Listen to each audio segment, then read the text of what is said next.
बुद्ध ने ब्रह्म विहार ध्यान का वर्णन किया है। आज हम आपको बताते हैं ब्रह्म विहार ध्यान क्या है। 4 ब्रह्म विहार हैं: मैत्री, करुणा, मुदिता और उपेक्षा। भगवान की देशनाओं के अनुसार जो ब्रह्म विहारी है वह ब्रह्मा है। वास्तव में ब्रह्मा नामक देव के कोई 4 मुख नहीं होते हैं, बल्कि 4 ब्रह्म विहार हैं: मैत्री, करुणा, मुदिता, उपेक्षा, जिन्हें ब्रह्मा के 4 मुखों के रूप में प्रतीकित किया गया है। जो इन 4 ब्रह्म विहारों की प्रकाष्ठा को उपलब्ध है, बुद्ध धम्म में उसे ब्रह्मा कहा गया है। बौद्ध साहित्य में ब्रह्मलोक का वर्णन है, अनेक ब्रह्माओं का वर्णन है, यथावक ब्रह्मा, सहमपति ब्रह्मा इत्यादि। सब्रहाक सूत्र में भगवान बुद्ध माता पिता को ब्रह्मा कहते हैं, क्योंकि माता पिता स्वाभाविक रूप से अपनी संतानों के प्रति मैत्री, करुणा, मुदिता, उपेक्षा से परिपूर्ण होते हैं। जिस घर में माता पिता की सेवा सत्कार करने वाली संतानें होती हैं, उस घर को भगवान बुद्ध ने ब्रह्मलोक कहा है। 4 ब्रह्म विहारों को थोड़ा स्पष्टता से समझने को प्रयास करते हैं। दरअसल व्यक्ति के जीवन में 4 प्रकार के व्यक्ति संपर्क में आते हैं: सुखी, दुखी, उपलब्धिपूर्ण और नकारात्मक। ऐसे ही हर किसी के मन में 4 प्रकार के विचार आते हैं: सुख का विचार, दुख का विचार, उपलब्धि की भावना और नकारात्मक विचार। इन 4 प्रकार के व्यक्तियों और 4 प्रकार के विचारों के साथ सम्यक वर्ताव की विद्या के अभ्यास का नाम ब्रह्म विहार ध्यान है। सुखी व्यक्ति और सुख के विचार के साथ मैत्री का वर्ताव करना है। यह वर्ताव नहीं होता है तो इस वर्ताव का अभ्यास करना है। यह अभ्यास ही ब्रह्म विहार ध्यान है। सुखी व्यक्ति और सुख के विचार के साथ मैत्री का वर्ताव करना है। दुखी व्यक्ति और दुखी कर देने वाले विचार के साथ करुणा का वर्ताव करना है। उपलब्धिपूर्ण व्यक्ति और उपलब्धि के विचार के साथ मुदिता का प्रतिसाद रिस्पॉन्स देना है। और नकारात्मक व्यक्ति और नकारात्मक विचार के साथ उपेक्षापूर्ण वर्ताव होना चाहिए। मनुष्य की ज्यादातर उलझनों, परेशानियों का मुख्य कारण इन 4 प्रकार के व्यक्तियों तथा इन 4 प्रकार के विचारों के प्रति सम्यक वर्ताव का ज्ञान न होना है, अथवा ज्ञान होते हुए भी अभ्यास का अभाव होना है। सुखी व्यक्ति और सुख के विचार के साथ मैत्री का वर्ताव होना चाहिए, लेकिन व्यवहार जगत में हम देखते हैं कि दुखी व्यक्ति के साथ प्राय लोग ईर्ष्या का वर्ताव करते हैं। सुखी व्यक्ति के साथ प्राय लोग ईर्ष्या का वर्ताव करते हैं, उसको देखकर जलते हैं, कभी कभी उसको दुखी करने का भी प्रयास करते हैं। ऐसे ही दुखी व्यक्ति और दुखी करने वाले विचार के साथ करुणा का प्रतिसाद देना चाहिए। दुखी व्यक्ति और दुख के विचार का साथ कभी मैत्री नहीं करनी चाहिए, बल्कि करुणा का प्रतिसाद करना चाहिए। उदाहरण के लिए हमारे माता पिता, भाई बहन, बेटा बेटी या किसी सगे संबंधी अथवा घनिष्ठ मित्र को कोई भयानक संक्रामक रोग हो जाए कि छूने से भी दूसरे व्यक्ति में रोग फैलने का खतरा हो, तो हम उसे छूने से भी परहेज करते हैं। उस समय हमें हाथ का स्पर्श करके या गले लगाकर मैत्री प्रदर्शित करते लेकिन करुणा के सारे वर्ताव करते हैं। करुणा का अर्थ है कि कारण का अन्वेषण करना और निवारण का प्रयास करना। यहाँ एक बात ध्यान देने की है कि दया और करुणा समानार्थी अथवा पर्यायवाची नहीं है। यद्यपि कि भाषा विज्ञान में इनको पर्यायवाची व समानार्थी कहा जाता है। इनका सूक्ष्म अंतर पुनः एक उदाहरण में समझ में आएगा। यदि हम सड़क चलते किसी कुष्ठ रोगी को भीख मांगते देखते हैं, तो उसके कटोरे में कुछ सिक्के डालकर या उसको खाना खिलाकर आगे बढ़ जाते हैं। यह दया है। लेकिन यदि हमारा कोई सगा संबंधी अथवा घनिष्ठ मित्र कुष्ठ रोगी हो जाए, तब हमारा यही बर्ताव नहीं होता। तब हम उसका इलाज करते हैं। यह करुणा है। करुणा दुख के कारण का पता लगाकर उसके निवारण का उपाय करती है। इसी बात को हम राष्ट्रीय और सामाजिक संदर्भों में देखें तो पाते हैं कि गांधी जी और बाबा साहब दोनों दलितों के हितैषी थे, लेकिन गांधी जी में उनके प्रति दया का भाव था और बाबा साहब में करुणा का भाव था। दोनों महामानवों के मतभेदों का प्रधान कारण दया और करुणा का भाव था। अब हम आते हैं मुदिता ब्रह्म विहार पर। हमारे जीवन में कुछ व्यक्ति ऐसे आते हैं जो उपलब्धिपूर्ण होते हैं, जिन्होंने अपने संबंधित क्षेत्र में कोई उपलब्धि हासिल की होती है, और इसी प्रकार मन में उपलब्धि के विचार भी आते हैं। ऐसे व्यक्ति और विचार के साथ मुदिता का बर्ताव करना चाहिए। जब मैं व्यक्ति की बात कर रहा हूं तो इसका अर्थ है बाह्य जगत, सामाजिक जीवन, और जब विचार की बात कर रहा हूं तो तात्पर्य है आंतरिक जगत, मानसिक व्यवहार।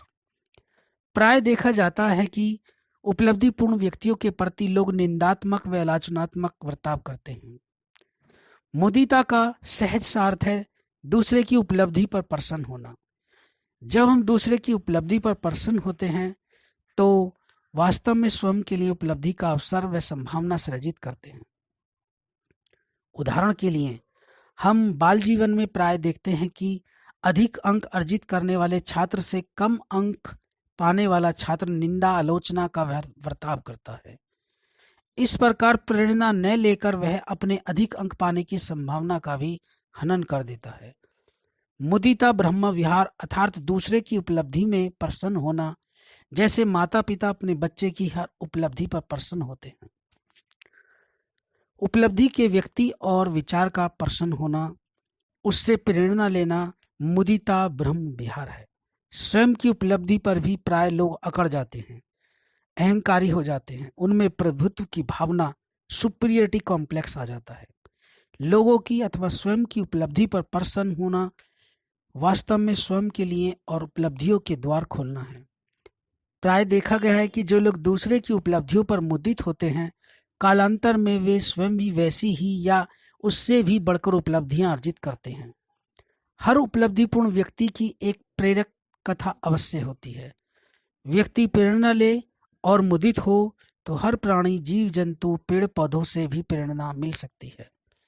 चौथा ब्रह्म विहार है उपेक्षा अथवा उपेक्षा।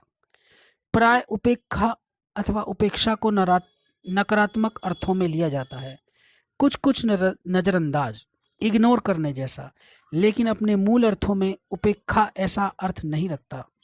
ब्रह्म विहार के संदर्भ में उपेक्षा का अर्थ है समता में रहना, अविचल रहना। इस ब्रह्म विहार साधना के अनुसार नकारात्मक विचार अथवा नकारात्मक व्यक्ति के प्रति उपेक्षा का बर्ताव करना चाहिए। एक उदाहरण के जरिए यह बात बेहतर समझ में आएगी। द्वार पर कोई दुष्ट किस्म का भिखारी आए, यदि हम उसे एक दिन भीख दे दें तो वह प्राय आने लगता है। उसकी प्रकृति को जानकर यदि हम उसकी भीख मांगने की आवाज को अनसुना कर दें, उससे लड़ाई झगड़ा न करें तो वह चला जाएगा। यदि हम प्राय ऐसा करने लगें तो धीरे धीरे वह आना बंद कर देगा। ऐसा ही नकारात्मक व्यक्ति का या नकारात्मक विचार के साथ भी है। हम उस समय समता में रहें, उससे लड़े झगड़े बिना अविचल अप्रभावित रहें, तो उसके आने की आवृत्ति क्रम से कम होती चली जाएगी। अंततः वह बिल्कुल आना बंद कर देगा। लोग प्राय करते क्या है कि नकारात्मक व्यक्ति या विचार के साथ झगड़ने लगते हैं। इससे वह व्यक्ति या विचार बलवान होता है और अंततः उस पर हावी हो जाता है। संसार में ज्यादातर लोगों की समस्याओं, उलझनों का कारण ब्रह्म विहारों का सही उपयोग की विद्या मालूम न होना अथवा मालूम होते हुए सम्यक अभ्यास का न होना है। ऐसा नहीं है कि यह ब्रह्म विहार ध्यान एक बौद्ध साधना है, बल्कि यह मानव मात्र के भाव प्रबंधन, इमोशनल मैनेजमेंट का विज्ञान है। आज विश्व के आधुनिक मनोविज्ञानी भी विभिन्न शब्दावली टर्मिनोलॉजी के साथ भाव प्रबंधन, इमोशनल मैनेजमेंट का परामर्श दे रहे हैं, प्रेरक व्याख्यान, मोटिवेशनल टास्क दे रहे हैं।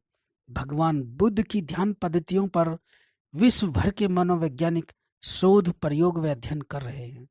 विश्व भर के विश्वविद्यालयों में मनोविज्ञान और मनोचिकित्सा के संकायों में फैकल्टी में बौद्ध मनोविज्ञान प्रधान विषय होने लगा है। मन चिकित्सक व मनोविज्ञानी बौद्ध पद्धतियों को सर्वाधिक प्रभावी व अचूक पद्धति मान रहे हैं। पश्चिम में मनोविज्ञान के आधुनिक जनक माने जाने वाले तथा मनोविज्ञान में जुंग मत के संस्थापक स्वीडन के सुप्रसिद्ध मनोविज्ञानी डॉक्टर कार्ल गुस्ताफ जुंग तक बड़ी विनम्रता से स्वीकार करते हैं। कहते हैं, धर्मों के तुलनात्मक अध्येता के रूप में मेरा विश्वास है कि दुनिया ने अब तक जितने भी धर्म देखे हैं उनमें बुद्ध धर्म सर्वाधिक परिपूर्ण है। विकासवाद के सिद्धांत का दर्शन और कर्म का विधान अन्य किसी भी सिद्धांत की तुलना में कहीं उच्चतर थे। न धर्म का इतिहास था न दर्शन का अध्ययन था जिसने मुझे सर्वप्रथम बौद्ध विचार की ओर आकर्षित किया, बल्कि एक मनोचिकित्सक के नाते यह मेरी व्यावसायिक रुचि थी जिस कारण मैं इस विचारधारा की ओर आकर्षित हुआ। मानसिक दुखों का उपचार करना मेरा काम था और इस काम ने मुझे मानवता के महान गुरु के दृष्टिकोण तथा उसकी विधियों उपायों से परिचित होने की प्रेरणा दी। धर्म को अफीम की गोली मानने वाले कम्युनिस्ट दर्शन से प्रभावित सामाजिक दार्शनिक व मनोविश्लेषक जर्मनी के एरिक फ्रॉम, जिनकी जैन बुद्धिज्म पर सुप्रसिद्ध पुस्तक है, तक बुद्ध धर्म को सर्वश्रेष्ठ कहते हैं। ताओवाद और बुद्ध धर्म की तार्किकता एवं व्यवहारिकता पश्चिम के धर्मों की तुलना में श्रेष्ठतर है। पूर्वी विचारधारा के धर्म ताओवाद और बुद्ध धर्म तथा उसका मिश्रित रूप जैन बुद्ध धर्म पश्चिम के लिए आज इतना महत्वपूर्ण माना जा रहा है। विरोधाभासी रूप से पश्चिम की तार्किक विचारधारा के प्रति पूर्ण की धार्मिक विचारधाराओं जिसमें कहीं अधिक सौहार्दपूर्ण है जितनी की पश्चिमी धार्मिक परंपरा स्वयं के प्रति। अमेरिकी दार्शनिक और मनोवैज्ञानिक विलियम जेम्स की बुद्ध धर्म के प्रति विनम्र स्वीकृति अपना उदाहरण आप है। मैं बुद्ध के धर्म से अनभिज्ञ हूँ और जो कुछ कह रहा हूँ वह सुधार किए जा सकने की संभावना के साथ कह रहा हूँ तथा इस बात को भी ध्यान में रखकर कह रहा हूँ कि मेरे दृष्टिकोण को और भी बेहतर तरह से व्यक्त किया जा सकता है। लेकिन जहाँ तक बुद्ध धर्म के कम का सिद्धांततः मैं उसके साथ सहमत हूँ। और ब्रिटिश मनोविश्लेषक R.D. लैंग को जिस बात ने सर्वाधिक प्रभावित किया वह थी भगवान बुद्ध की निर्भयता। संबोधि को उपलब्ध होने के ठीक पूर्ण अपने ध्यान के अंतिम क्षणों में बुद्ध पर मार ने आक्रमण कर दिया और उस पर भी उनकी मात्र इतनी प्रतिक्रिया रही, उन्होंने बस भूमि का स्पर्श किया। वह निर्भयता की अंतिम विमुक्ति है कि जब सब कुछ एक क्षण में उखाड़ फेंका जा सकता है। यह साहस से भी कुछ और आगे की बात है। तात्पर्य कहने का यह है कि ब्रह्म विहार की साधना आधुनिक मनोविज्ञानी चाहे उसे किसी भी रूप में व्यक्त करें एक मानसोपचार भी है, स्वस्थ मानस की विद्या है, मानसिक रूप से एक अरुग्ण मानव निर्मित करने की कीमिया है, एक स्वस्थ विश्व नागरिक सृजित करने का विज्ञान है।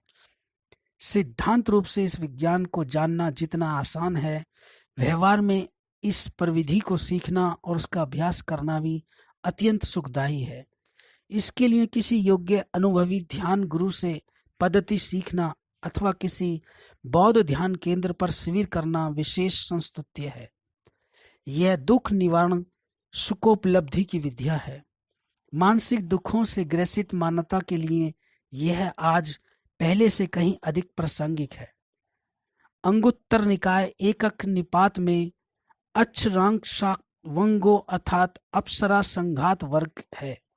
चुटकी बजाने मात्र की अल्प अवधि को पाली भाषा में अक्षरंघात अथवा अप्सरा संघात कहते हैं। इस नाम के वर्ग एकक निपात में है। छठा और 18वें वर्ग में भगवान के वचन। यदि कोई अप्सरा संघात मात्र के लिए भी मैत्री भावना, करुणा भावना, मुदित भावना, उपेक्षा भावना इन ब्रह्म विहारों में रत रहता है तो उसे भी कहा जा सकता है कि वे ध्यान भावना से रिक्त नहीं है,